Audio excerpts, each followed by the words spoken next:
Welcome back. When it comes to fitness, how you move may depend on your mind. New research reveals your personality could predict your perfect workout. Tina Kraus has the story from London. It turns out mindset might matter more than muscles when it comes to sticking with a workout. There's a pattern here that we're seeing with extroverts being really attracted to high-intensity sessions. Dr. Flaminia Ronca with University College London says personality plays a powerful role in how and whether we exercise. The way our brain is wired determines how we behave. She and her team put more than 100 volunteers through the paces at their lab, tracking how personality affected their approach to fitness, looking at 5 traits, including extroversion, agreeableness, conscientiousness, neuroticism, and openness. People who are quite conscientious had a very well-rounded fitness. They don't skip leg day. You know, they do everything that they're supposed to do because they know they have to do it. Whereas the extroverts were incredibly fit on the endurance side, but they didn't score that well on strength because they just did what they enjoyed. They're drawn to what stimulates them. Because I'm an extrovert, I like to test myself. So your sunshine. Neil Turner took part in the study and says understanding his own personality has changed how he trains. I'm never going to be the fastest up a mountain, and I'm definitely not going to be the prettiest, but I can achieve my own personal goals. Dr. Ronca says it's important to note personality traits can overlap. So I could be very neurotic, but also very conscientious. And so I'm more likely to engage in exercise because I know it's good for me, and so I'm going to make sure I keep doing it. A reminder that fitness is a personal path, and tapping into your personality could help chart a course that sticks. Tina Kraus, CBS News, London.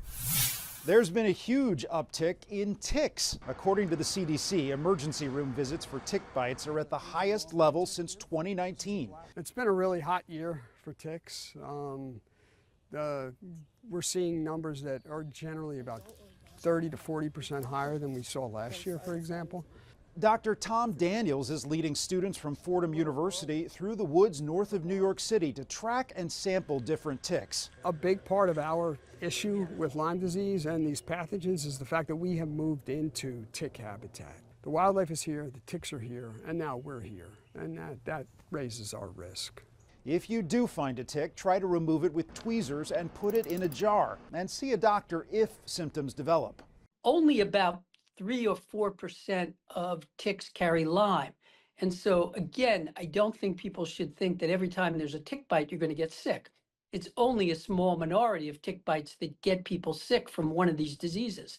Nevertheless, there's so many ticks and so many tick bites in certain areas. If you go hiking in the woods in the Northeast right now, and you don't do anything to protect yourself, it would not be unusual to see that individual come back with 5 or 10 ticks all over their body.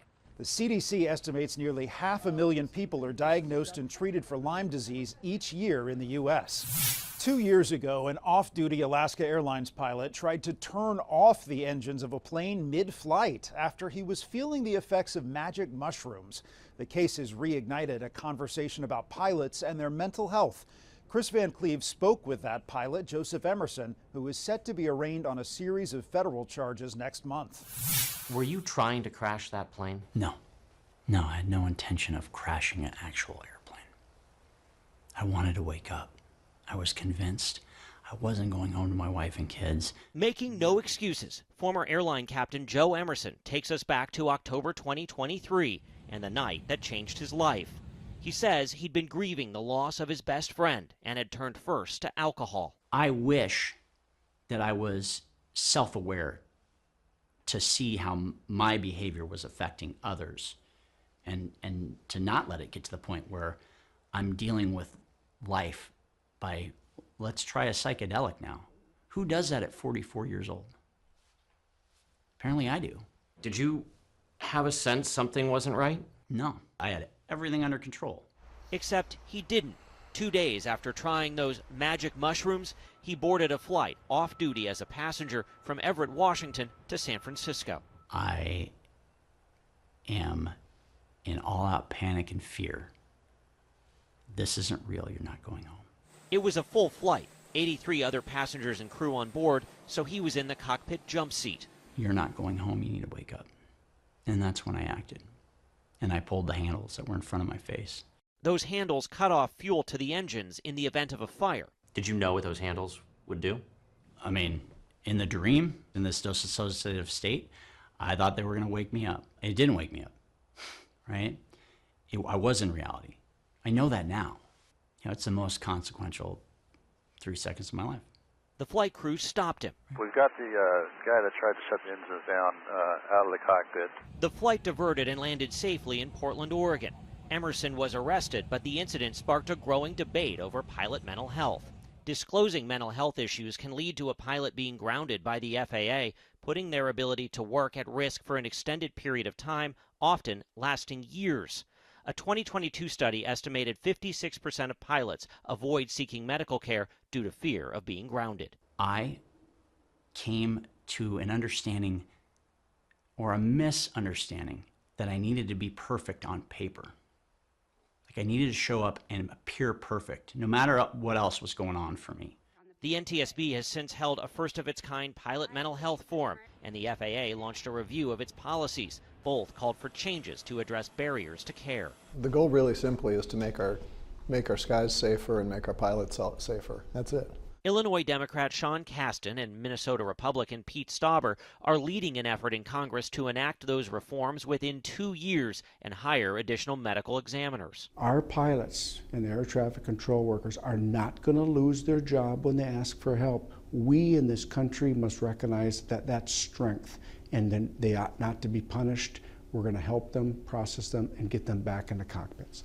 The bill would maintain the FAA's rigorous process for determining a pilot is safe to resume flying, but aims to cut through red tape and increase transparency. It has unanimously passed the House Transportation Committee and has the backing of 2 of the nation's biggest pilot unions. The FAA declined to comment on the bill.